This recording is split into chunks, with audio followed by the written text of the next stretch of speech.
How to market a food business. Marketing for food products. Food business marketing plan strategies. This video is designed to help you better market your food business. In addition, in the description below this video, you'll find a link to a page where you'll get a free collection of 17 books covering each and every aspect of small business marketing. A gift to you with our compliments. Now, how do you judge the effectiveness of your marketing efforts? Easy. Does it produce results? Great-looking ads, fancy logos and flashy websites are worthless if they don't bring in sales. This video presents 10 common marketing mistakes that can help you produce better results. 1. Not having a clearly defined, unique selling proposition, USP.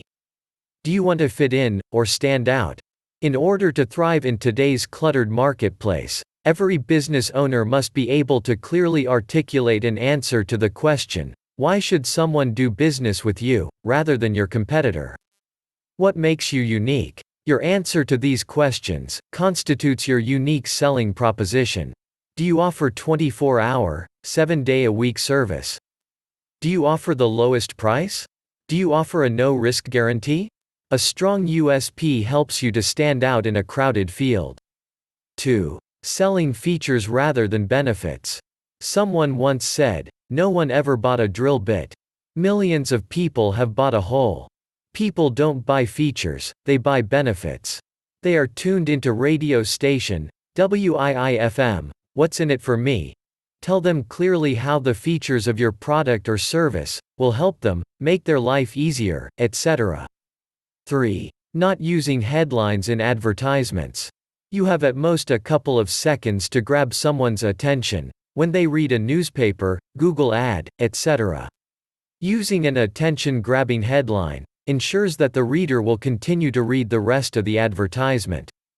The headline is an ad for the ad. Take a look at some newspaper ads. Which ones attract your attention? You will probably find they have utilized an effective headline. 4. Not testing headlines, price points, packages, pitches, everything. How do you know what ad, what price, what offer most appeals to customers?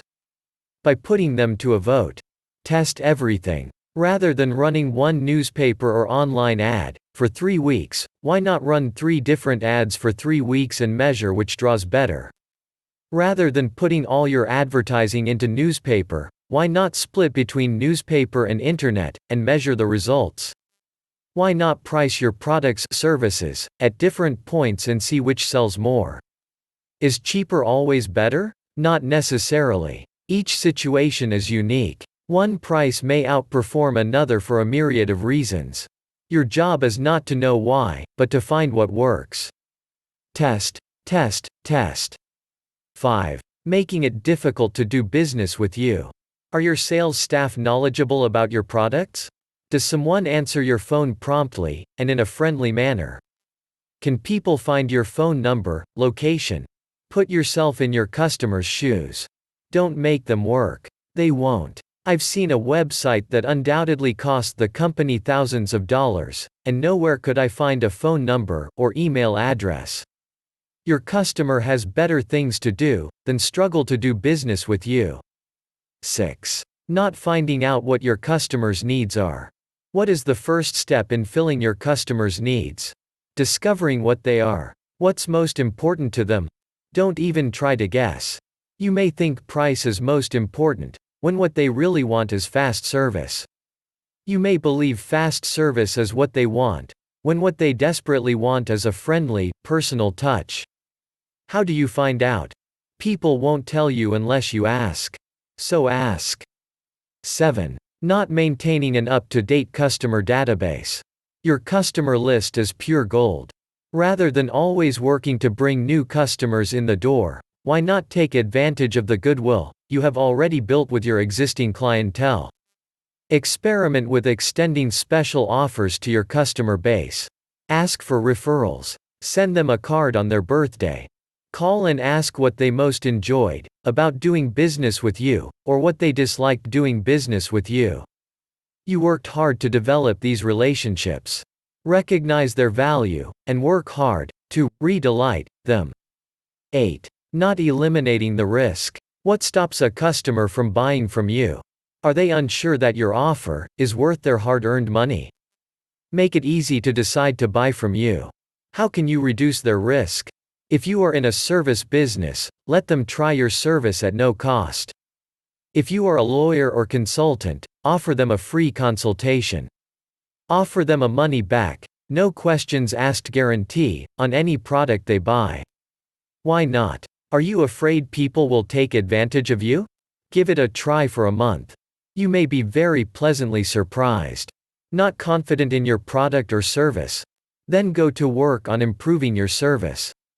9. Not educating your customers. Don't just claim that your service is better. Explain why. Are your staff better trained? Do you utilize a technology that increases service turnaround or quality? Don't expect people to just take your word for things. Quality, service, and value mean nothing. Everyone claims to offer these. Make these claims real for the customer by offering credible explanations why they should do business with you. 10. Not knowing what works and sticking with it. Do you know which ads are effective? What media pulls best? What offer gets the best reaction? By testing, you will. When you find something that works, don't change it until you find something that works better. Just because you're sick of an ad or an offer, isn't a good enough reason to change it. You can supplement with other ads and offers. If it works, keep it.